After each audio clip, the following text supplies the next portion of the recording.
So I remember the first time I watched porn was maybe about 11 or 12 years old. A group of friends were staying at another friend's house, and he pulled out what I believe was one of his brother's porn videos. And like I said, I'd never seen any of this kind of stuff before, I'd never experienced it, I had no idea what to expect.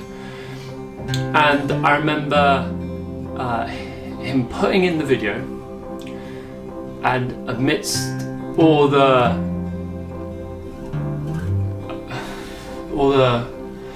kind of excitement and craziness and like just how bizarre all what we were seeing was, there was a real sense that kind of my purity had been taken away from me in that moment, if that makes sense.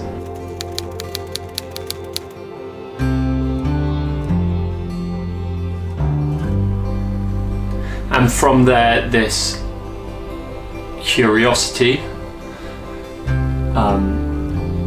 developed into something very unhealthy very quickly. I kind of started looking for videotapes and magazines and all this kind of stuff, whatever I could get my hands on, which was a lot harder back then, but I still managed to find stuff. And then as I became older, that very much turned into me sleeping around,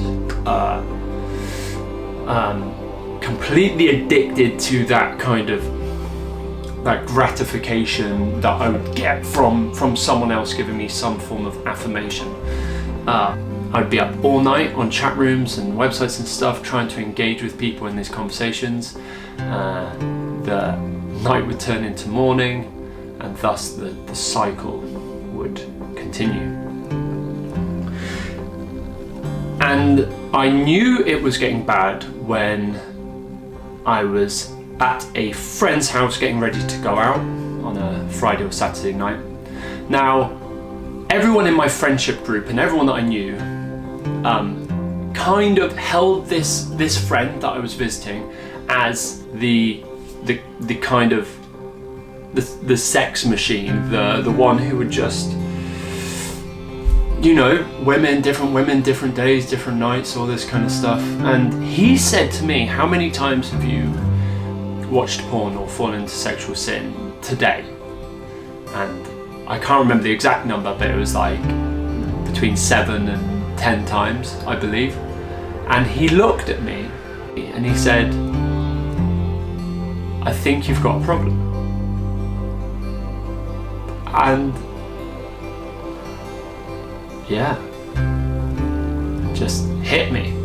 I did have a problem. And that was the first time I realized that it was something that I didn't have under control.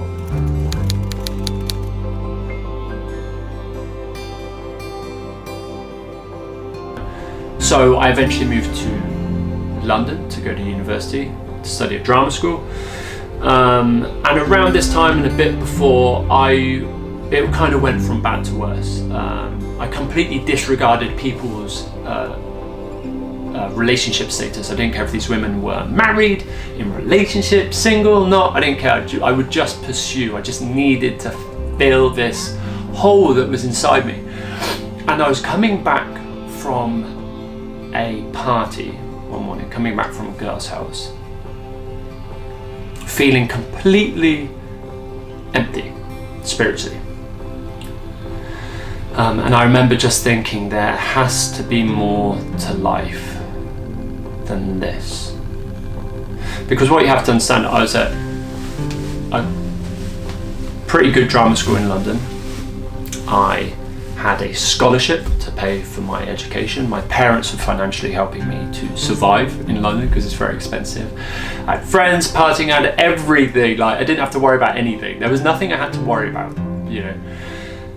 And yet I was so empty. And this kind of ties in with my testimony that I won't go fully into now, but I remember saying, God, if you are there, and you show me.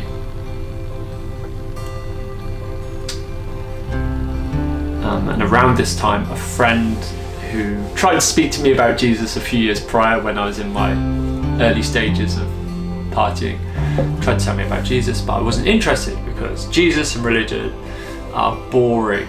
That was my understanding. Jesus and religion are there to stop you from enjoying life, and rules and regulations, and it causes more problems, and blah blah blah. This is kind of what I believe. And she had popped up on Facebook and she had invited me to church, and it turned out that she was doing an internship at a church, like 2 train stops from where I was, so you could walk it probably in about 25 minutes. So I went, and I went to a student night, and people were talking about Jesus and praying and worshipping, and I thought it was a bit weird, but I did have this conviction that I needed to go back again to a Sunday service that Sunday and just go. And I went to this service, and that is where I met Jesus. And I cannot explain the whole thing, that's for another video.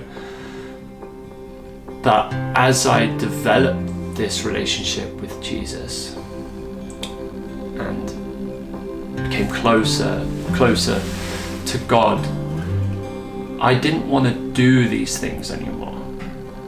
It was like someone had told me that I had a choice, and I didn't have to do this stuff anymore. I didn't have to chase women and sleep around as much as I wanted.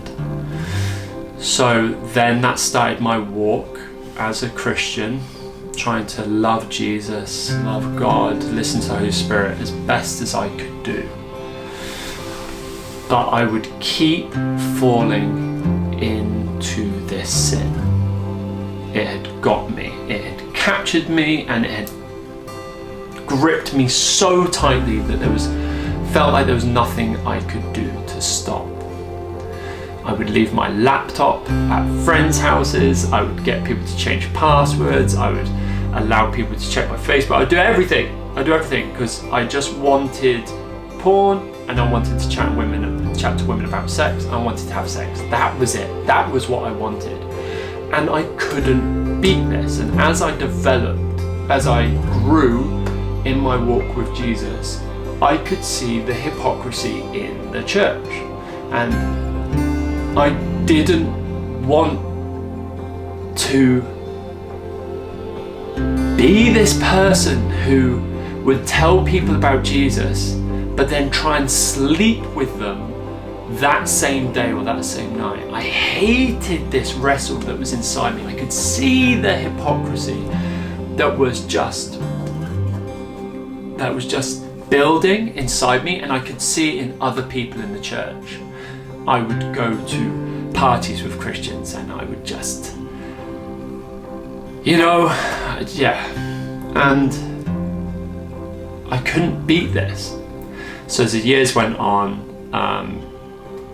it actually went from bad to worse. I was worse now as a Christian than I was before I was a Christian. I was really stuck, and it hurt me every time I would do this and feel myself step out of grace. And I knew that was a dangerous place to be as a Christian. I knew it was somewhere a Christian shouldn't settle on being in. But it went just kept on getting worse. The addictions were longer. I started sleeping with people again after 3 years being a Christian, 4 years being a Christian. And then I managed to rein it back in again.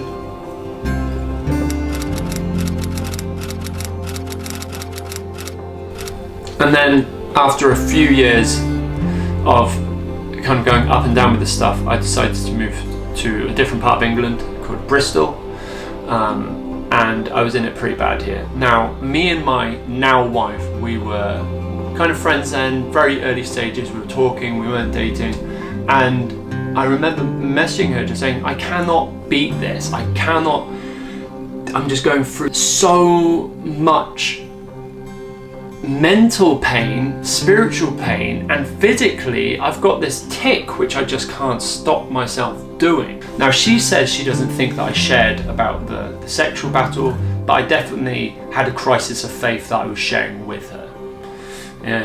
All these big questions came flooding out and she didn't know what to do. And she just said, why don't you try going to this church that your friends have recommended? Now, I didn't want to go to church because I was fed up of it. And I basically said to God, which I don't recommend to anyone, if you do not take this away from me, I cannot follow you anymore. And that was hard because I wanted to love God with everything. I wanted to serve Him. I wanted just to be near Him, and every time I would stumble, I would feel myself fall from grace, and I would feel this separation which I had created through the sinful life that I was living. I had created it, and it just created this emptiness inside me. And God was so gracious that I could go back to Him and ask for help and say I'm sorry. So I did try this church. It was the first time I'd been to church in Bristol. I went to this church and I stood at the back because I didn't want to be around the other Christians because I was scared. And this visiting speaker shared almost the exact same story as me. Now there were some differences, but the story was sexual sin, stuck in it, how bad it got at university, and the end of the story was just the grace of God and the healing of God and what Jesus can do. And I remember I was feeling very inspired, but I felt also like something about to change. I went up, someone prayed for me, I went home, and I ended up watching a load of porn. I can't remember what I did exactly, but I did say stupid. And so in my head I was like, that's it. I cannot do this anymore. I went to bed, and I woke up, and it wasn't an audible voice. It was the first thought that I had when I woke up in the morning. And it came out of nowhere, and this voice said, my mercies are new every morning. And then straight away, I knew it was God. It lined up with Lamentations 3:22, where it says, the steadfast love of the Lord never ceases. His mercies never come to an end. They are new every morning. Great is your faithfulness.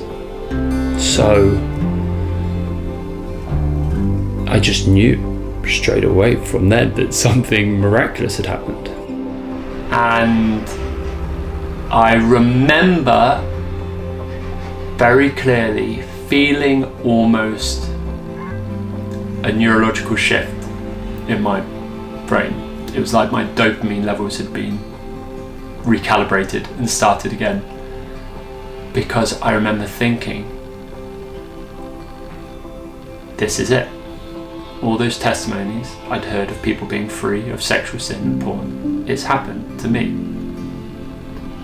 And I went to work, and the leaves were falling, and it was a beautiful morning, and I just knew Jesus had healed me. And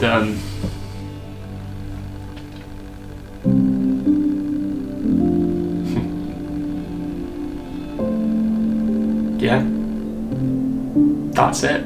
Been 7 years now. 7 years? 5 years? 5 years.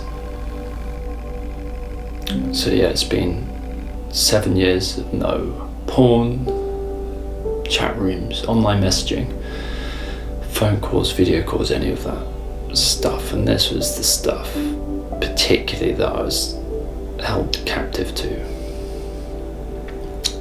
This was my sin. This is where I couldn't break free. And Jesus restored me. You know, me and my wife started dating. That had its own temptations, but praise the Lord. Stayed strong. But yeah, Jesus really can heal. And he can take the emptiness and the sin and all the things you feel shame about, and he can just take it away.